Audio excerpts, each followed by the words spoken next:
ஆக்கப்பூர்வமான நிகழ்வுகளை அலசி ஆராய் ஒரு களம். RDX திங்கள் முதல் சனிக்கிழமை வரை இரவு 7 மணிக்கு. திருச்சியில் கல்லூரி மாணவியிடம் ஆசை வார்த்தை பேசி தனிமையில் இருக்க நிர்பந்திக்கும் தமிழ் பேராசிரியரின் சல்லித்தனமான எண்ணம் கொண்ட ஆடியோ வெளியாகி பெற்றோரை கலக்கத்தில் ஆழ்த்தியிருக்கிறது. பேராசிரியரின் லீலைகள் தெரிந்தும் கூட கல்லூரி முதல்வர் நடவடிக்கை எடுக்காமல் மாணவிகளிடம் சமரசம் பேசி பேராசிரியருக்கு சாமரம் வீச முயன்றதும் அம்பலப்பட்டுள்ளது. எங்களோட ரிப்பேர்ல இருக்க மாட்டேன், அது மட்டும் சொல்லு, உண்மையை சொல்லு, அப்புறம் எதா இருந்தாலும் பேசு. கண்டிப்பா எங்களோட செக்ஸ் அப்படியே அப்படிப்பட்டாலும் நினைச்சல சார். இல்ல ஹலோ சொல்லுப்பா சார். சரியாவே எங்க இருக்கீங்க? வெளியே உட்காந்துருக்கேன். நான் சொன்னேன், ஏதோ சவுண்ட் கேட்டுட்டே இருக்கு. இல்லையே, ஒண்ணும் இல்லையே, காத்துதான் அடிச்சிட்டு இருக்குது. ஆடு வந்து நகர்ந்து போயிட்டு இருக்குது சரக்கு மேல. உண்மையாலுமே எங்களோட இருக்க மாட்டேன்னு இப்படி கட்டுப்பாடு விதிக்கிறியா?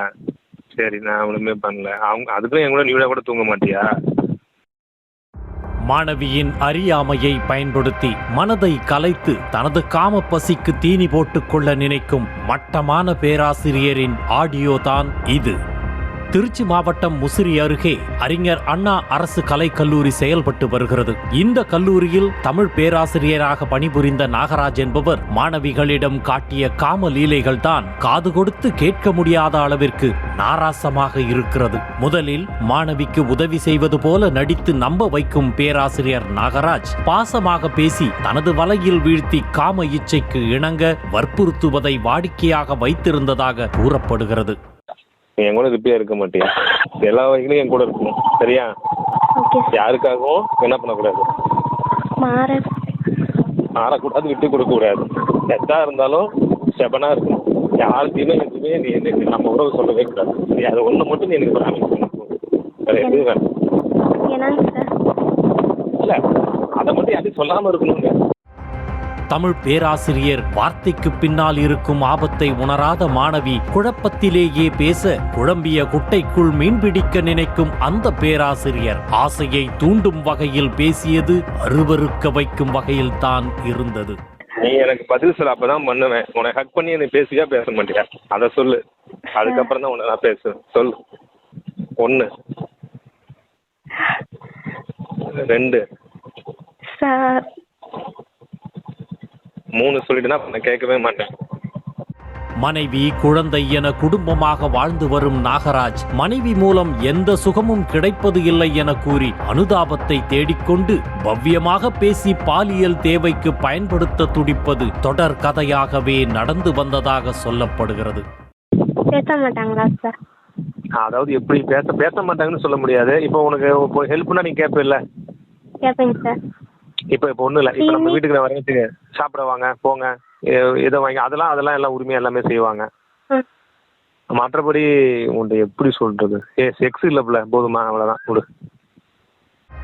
என்னமோ பல நாள் பழகிய காதலியிடம் பேசுவது போல என் கூட இருப்பியா என கேட்டு மாணவி மனதை மயக்க முயற்சிக்கும் தமிழ் பேராசிரியர் நாகராஜ் மாணவியை படுபாதக செயலில் தள்ளும் எல்லா வேலையையும் அரங்கேற்றி இருக்கிறான். எங்களோட ரிப்பேர்ல இருக்க மாட்டேன், அது மட்டும் சொல்லு, உண்மையை சொல்லு, அப்புறம் எதா இருந்தாலும் பேசு. கண்டிப்பா எங்களோட செக்ஸ் அப்படியே அப்படிப்பட்டாலும் நினைச்சல சார். இல்ல ஹலோ சொல்லுப்பா. இல்லையே, ஒண்ணும் இல்லையே, காத்துதான் அடிச்சிட்டு இருக்குது. ஆடு வந்து நகர்ந்து போயிட்டு இருக்குது சரக்கு மேல. உண்மையாலுமே எங்களோட இருக்க மாட்டேன்னு இப்படி கட்டுப்பாடு விதிக்கிறியா? சரி, நான் ஒண்ணுமே பண்ணல. அவங்க அதுக்கும் எங்களோட நீட கூட தூங்க மாட்டியா? மாணவியிடம் பேராசிரியர் நாகராஜ் பேசிய ஆடியோ வெளியான நிலையில் இதே மாதிரியாக இன்னும் 2 மாணவிகள் பேராசிரியரின் லீலையால் பாதிக்கப்பட்டிருப்பதாக சொல்லப்படுகிறது. இந்த ஆடியோக்கள் லீக் ஆனதும் முதலில் விசாரணை நடத்தப்படாமல் கல்லூரி முதல்வர் கணேசன் சமரசம் பேசி அமுக்க பார்த்ததாக கூறப்படுகிறது. தனது பலத்தை வைத்து ஆடியோ விவகாரம் வெளியே தெரியாமல் இருக்க பேராசிரியர் நாகராஜும் தீவிரமாக முயன்றதாக கூறப்படுகிறது. முதற்கட்டமாக கல்லூரி கமிட்டி மூலம் மூலம் நடத்தப்படும் விசாரணையில் நாகராஜின் காம லீலைகள் உறுதியாகியிருக்கும் நிலையில் காவல்துறையே தாமாக முன்வந்து பாலியல் தொந்தரவு விவகாரத்தை கையில் எடுத்து விசாரிக்க வேண்டும் என்ற கோரிக்கை எழுந்துள்ளது. ஆக்கப்பூர்வமான நிகழ்வுகளை அலசி ஆராய் ஒரு களம். RDX திங்கள் முதல் சனிக்கிழமை வரை இரவு 7 மணிக்கு